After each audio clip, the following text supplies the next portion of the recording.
Hi friends. ஒரு முக்கியமான விஷயம் பார்க்க போறோம். தேர்தல் பார்வையாளர்கள், எலக்ஷன் அப்சர்வர்ஸ் அப்படின்றது. ஆக்சுவலா வந்து பார்த்தீங்கன்னா, இது ஆல்ரெடி ப்ரீவியஸ் இயர் கொஸ்டின்ல வந்து கேட்டிருக்காங்க. ரொம்ப முக்கியமானது. நல்லாவே பார்த்துக்கோங்க. ஓகேங்களா?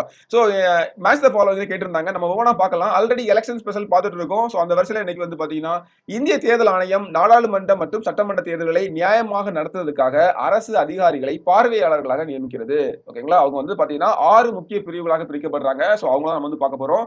ஃபர்ஸ்ட் ஒரு ஆள் யாருன்னு பார்த்தீங்கன்னா, ஒரு கேட்டகரி வந்து பொது பார்வையாளர்கள், ஜெனரல் அப்சர்வர்ஸ். இவங்க வந்து பாத்தீங்கன்னா தேர்தல் நடைமுறைகள் அனைத்தும் முறையாகவும் சுதந்திரமாகவும் நடக்குதா அப்படின்றத உறுதி செய்யறவங்க. தேர்தல்ல ஒவ்வொரு நிலையும் மிக நெருக்கமாக வந்து கண்காணிச்சுட்டே இருப்பாங்க. இவங்க வந்து பொது பார்வையாளர்கள். ஓகேவா? பொதுவா வந்து எல்லாத்தையும் கண்காணிப்பாங்க.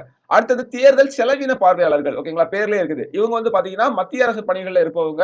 பொதுவா வந்து மத்திய அரசு பணிகள் இருக்கவங்க தான் இதுல வந்து நியமிப்பாங்க. இவங்க வந்து வேட்பாளருடைய தேர்தல் செலவுகளை கண்காணிப்பது, வாக்காளர்களுக்கு பணம் அல்லது பரிசு பொருட்கள் கொடுக்கிறத தடுக்கிறது. இதான் வந்து இவங்களுடைய முக்கிய வேலை. ஓகேங்களா? அப்ப செலவின பார்வையாளர்கள்.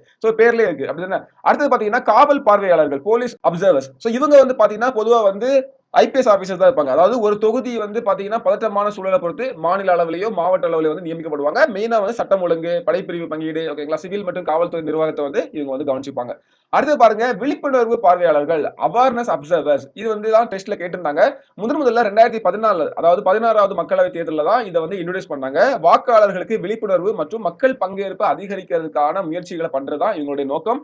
மெயினா வந்து பாத்தீங்கன்னா ஒரு பாயிண்ட் பாருங்க, பெய்ட் நியூஸ் தொடர்பான புகார்களை எல்லாமே மாவட்ட அளவில் வந்து கண்காணிக்கிறவங்களா இருக்காங்க. ஓகேங்களா? அடுத்து வந்து பாருங்க நுண் பார்வையாளர்கள், மைக்ரோ அப்சர்வர்ஸ். இதுவும் டெஸ்ட்ல வந்து மேக்ஸ் ஃபாலோவிங் கொடுத்தாங்க.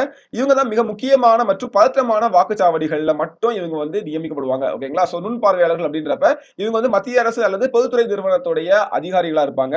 இவங்க வந்து ஒரு மாதிரி வாக்குப்பதிவு, அதாவது மாக் போல், இவிஎம் சீல் வைப்பது, இது போல நடைமுறைகளை சரிபார்த்து பொது பார்வையாளர்கள்ட்ட அறிக்கைகளை சமர்ப்பிப்பாங்க. ஓகேங்களா? இவங்க வந்து ரொம்ப மைன்யூட்டா நோட் பண்ணக்கூடிய ஒரு ஆட்கள். ஓகேங்களா? இவங்க நுண் பார்வையாளர்கள் அப்படின்னு சொல்றது.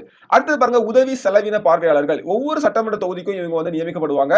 தேர்தல் பிரச்சார நிகழ்வுகளை வீடியோ எடுக்கிறது, தேர்தல் முறைகேடுகள் குறித்த புகார்களை உடனுக்குடன் வந்து கவனிப்பதுதான் இவங்களுடைய பணி. இதான் வந்து பாத்தீங்கன்னா மொத்தமா நமக்கு வந்து பார்வையாளர்கள் அப்படின்றது ரொம்ப முக்கியமானது. ஆல்ரெடி ஒரு டெஸ்ட்ல கேட்டிருந்தாங்க. அந்த கொஸ்டினை வந்து பாத்தீங்கன்னா நான் வந்து அடுத்த இதுல கொடுக்குறேன். இல்ல அந்த கொஸ்டினை வந்து நான் கீழே பின் பண்ணி வைக்கிறேன். நீங்க வந்து பாத்துக்கோங்க. ஓகேங்களா?